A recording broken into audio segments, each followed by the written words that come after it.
السلام عليكم مشاهدينا الكرام، كي دايرين؟ لاباس عليكم؟ نتمنى كاملين تكونوا بخير وعلى خير يا ربي ان شاء الله. المهم اليوم غادي نحضر معكم هذا الشفنج بالخميره البلديه والدقيق الحرش. كيجي واعر، كيجي رائع، ما كيشربش الزيت.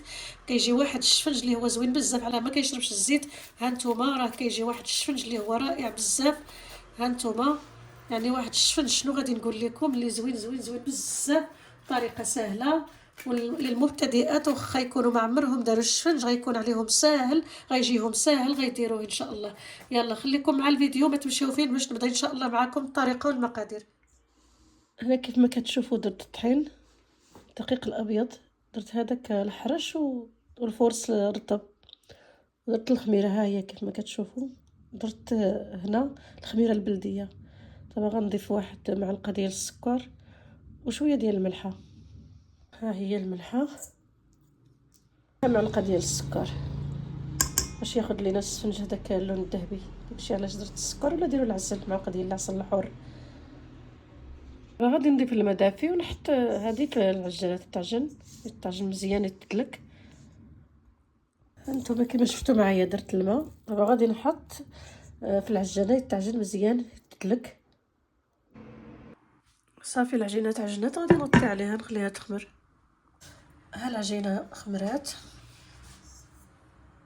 صافي. ها العجينه كنرش شويه ديال الطحين هنايا باش ما يشربش الزيت. كندير له هاد الطريقه ما كيشربش نهائيا الزيت. بحال داك الشفنج البلدي اللي درت معكم داك النهار، الشفنج المقرص هذا يعني بحال هذاك، ولكن هذا درت له الخميره البلديه. والطريقه اللي غندير لهذا عاوتاني ماشي بحال هذاك، هذا بوحدو. هانتوما تبعوا معايا. كندهن يدي بالزيت وكنقسم كويرات بحال هكا. هانتوما بغيتو تكبروهم بغيتو تصغروهم على حسب. غادي ندهن المكان يا اما بالزيت يا اما نرش فيه دقيق ونحطهم.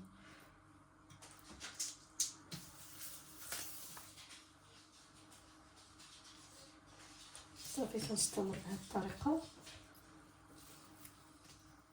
كنقطعوهم هكا صغارين صافي وكنستفوهم. هانتوما معايا تبعوا معايا الفيديو. طريقه السفنج ساهل، واخا تكوني عمرك ما درتيه غادي يصدق معاك. طريقه سهله وكيجي زوين. تبعوا معايا حتى نقليه تشوفوا كيف كيجي واحد الشفنج اللي هو رائع. صافي ها هما من بعد ما كورتهم غنخليهم يرتاحوا شويه ومن بعد غادي نقليهم.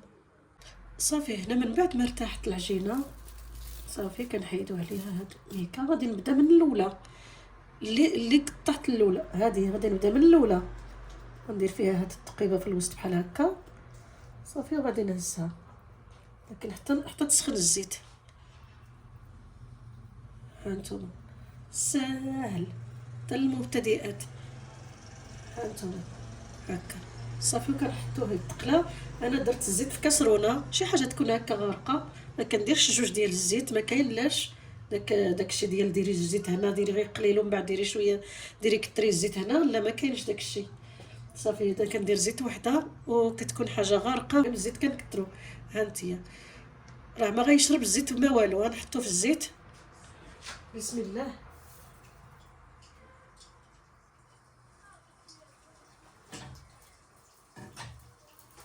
هانتوما شوفوا كيفاش كيتنفخ.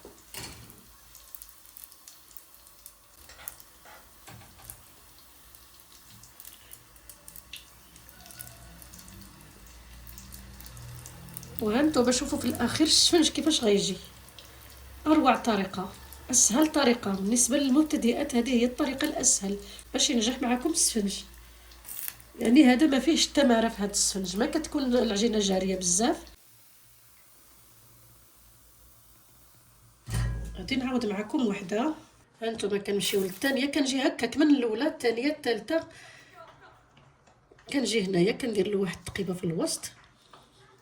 ها شفتوا شحال ساهل. ها غادي نحطو في الزيت. هانتوما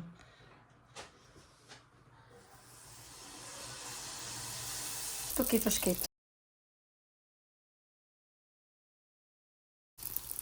علاش كتصعبوا الحاجه؟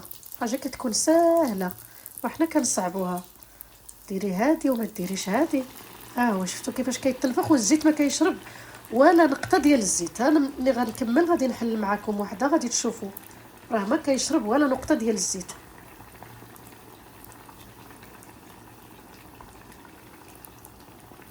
والمشاهدين هذا هو الشكل الاخير ديال الشفنج ديالنا. هانتوما كيف ما كتشوفوا كيجي واعر. سمعوا التقرميشه.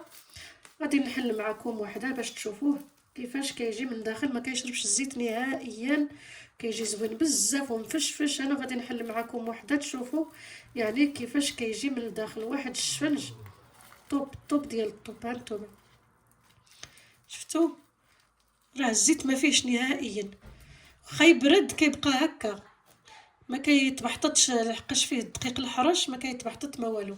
يلا نخليكم مع المشاهدين. ما تنسونيش من الاشتراك في القناة واللايك باش يطلع الفيديو. شكرا على المشاهدة، الى اللقاء مع فيديو اخر ان شاء الله.